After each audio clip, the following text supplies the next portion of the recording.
Landlocked countries face a brutal fact of geography. They can have good people, minerals, farms, ambition, and competent leaders. They can sit on copper, gold, uranium, oil, lithium, or rare earths. They can build schools, roads, airports, and ministries. They can sign trade agreements until the ink becomes a second national crop. But they lack the one thing that made most rich countries rich: direct access to the sea. The ocean is the oldest global highway. It carries bulk goods cheaply. It links factories to markets. It lets a country sell heavy things, buy cheap inputs, move food in bad years, and plug itself into global trade without asking a neighbor for permission. A landlocked country begins the race with a border tax written by nature. The basic problem is simple. Trade by sea is cheap. Trade by land is expensive. A container ship can move thousands of containers across an ocean with a small crew and an enormous fuel advantage. A truck moves one container over roads that require maintenance, fuel, inspections, drivers, checkpoints, and security. This matters because poor countries usually climb by exporting. They sell raw materials first, then they sell processed goods, then they sell manufactured goods. Then they move into services, finance, technology, and higher-end industry. That latter depends on reliable trade. Landlocked countries often reach the ladder and find someone removed the bottom rungs. A coastal country can place a factory near a port and send goods to the world. Vietnam did this, China did this, South Korea did this, Japan did this. Singapore turned a port into a national business model, which is about as subtle as a banker tattooing location on his forehead. A landlocked country faces a different calculation. Every export must cross another country before it reaches the port. Every import does the same in reverse. Machinery, fertilizer, fuel, medicine, electronics, grain, spare parts, and construction equipment all become more expensive before they even arrive. That raises prices across the whole economy. Factories suffer first. Manufacturing lives on timing. A factory needs parts to arrive on schedule. It needs finished goods to leave on schedule. It needs predictable customs rules, reliable roads, good rail links, affordable fuel, and fast clearance. A landlocked factory depends on a chain of strangers. One bad road in a neighbor's territory can delay production. One border dispute can raise costs. One corrupt customs office can turn profit into ash. One port strike in another country can freeze an export sector. The factory owner learns a harsh lesson. Geography has a veto. This is why landlocked countries often remain exporters of raw materials. Minerals can survive bad logistics better than manufactured goods because the value sits in the resource itself. Copper ore, uranium, gold, diamonds, and rare earths can justify longer, more costly transport. But raw materials create a narrow economy. A mine can produce wealth without creating broad prosperity. It needs engineers, guards, truckers, accountants, machine operators, and managers, but it rarely employs the whole population. The revenue often flows through the state, foreign firms, or politically connected families. Then politics becomes a contest over extraction instead of production. This is the resource curse wearing a landlocked coat. Many landlocked countries also face weak agricultural access. Farmers need roads to market. They need fertilizer, irrigation equipment, storage, and transport. A farmer far from ports pays more for inputs and earns less for exports. His grain, cotton, coffee, or livestock faces higher transport costs than a coastal competitor's product. So the rural economy stays thin. The cities grow through migration rather than productivity. The state expands faster than the private sector. Everyone waits for a project, a donor, a ministry, or a foreign company to unlock growth, as if prosperity were trapped in a box under some official's desk. Borders create another problem. Sovereignty gets divided in practice. A landlocked country may be sovereign on paper, but its trade route depends on neighbors. Those neighbors control ports, rail corridors, fuel pipelines, roads, customs gates, and transit agreements. A coastal neighbor can raise fees, slow traffic, demand concessions, or use access as leverage. This gives geography a political edge. Bolivia lost its coastline in the War of the Pacific and has spent generations living with the consequences. Its export routes depend on arrangements through Chile and Peru. Ethiopia lost direct sea access when Eritrea became independent, and its trade became heavily dependent on Djibouti. That route became a national lifeline. This explains why landlocked states often obsess over corridors. They want roads, rails, dry ports, pipelines, border facilities, inland container depots, and special transit treaties. These sound boring. They are boring. They also decide whether a country eats from a tin cup or builds a middle class. The problem deepens when neighbors are unstable. A landlocked country surrounded by rich, peaceful, well-governed states can do well.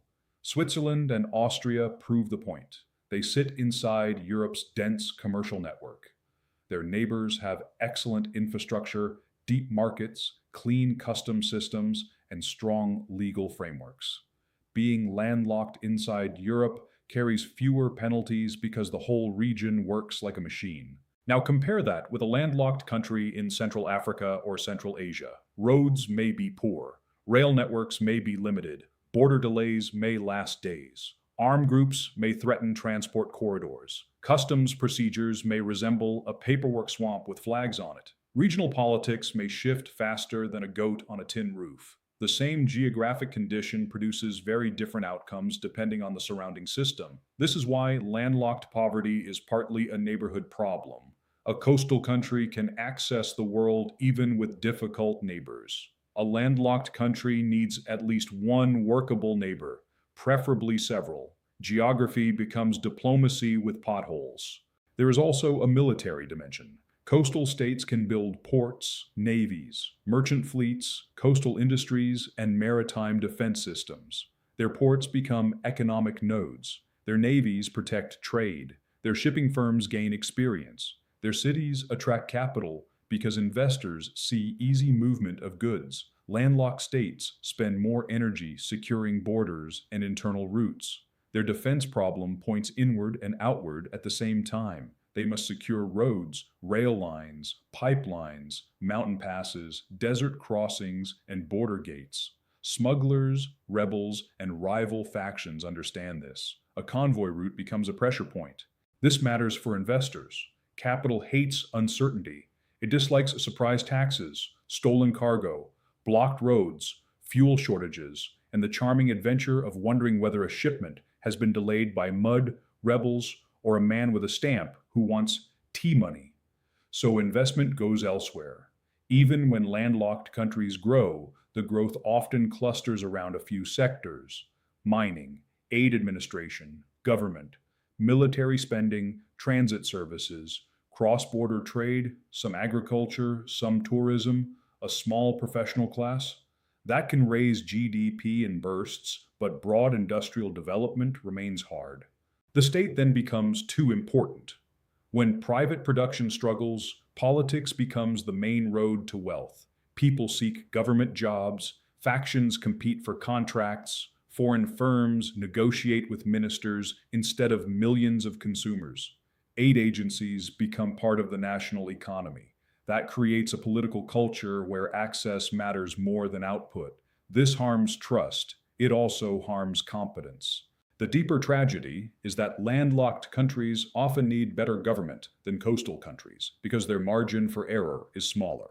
A coastal country can waste some opportunities and still trade through its ports. A landlocked country needs serious customs reform, disciplined infrastructure planning, regional diplomacy, stable law, and internal security. The geography demands statesmanship. Many receive bureaucracy instead. There are paths out. They are difficult but real. The first path is regional corridor politics. A landlocked country must treat trade routes as strategic assets. Roads, railways, bridges, dry ports, and custom systems become national security infrastructure. A serious state maps its corridors, negotiates redundancy, and avoids dependence on a single neighbor whenever possible. The second path is value density. Landlocked countries should favor exports that carry high value and small volume. Gold, refined minerals, software, specialty agriculture, financial services, tourism, aviation services, and technical labor exports all reduce the transport penalty. Shipping coffee is harder than shipping code. The border guard has many talents, but inspecting a software update remains tricky for now. The third path is energy and digital infrastructure. Cheap power changes the equation. A country with reliable electricity can process minerals, run data centers, support manufacturing, and build cities that attract skilled workers. Fiber links, satellite connectivity, and digital payment systems help firms reach outside markets without moving tons of goods. The fourth path is institutional seriousness. Customs must move fast. Courts must enforce contracts. Ports in neighboring countries must connect to inland logistics systems. Border posts must reduce delays. Governments must stop treating transit as a minor technical issue. For a landlocked state, transit is the bloodstream. The fifth path is strategic neutrality or alignment. A landlocked country benefits from being trusted by neighbors. Reckless politics can turn every border into a choke point. Careful diplomacy can turn the same map into a trading web. The final lesson is harsh, but clear. Landlocked countries are often poor because the sea is the cheapest gateway to wealth, and they lack direct access to it. Their goods cost more to move, their imports cost more to receive, their factories face delays, their farmers earn less, their politics depend on neighbors, their investors see risk, their states must perform at a high level to overcome the map. Geography does make prosperity impossible. It makes incompetence far more expensive. The countries that beat landlocked poverty treat logistics as destiny. They build corridors with the seriousness of a defense program. They export high-value goods. They keep multiple routes open.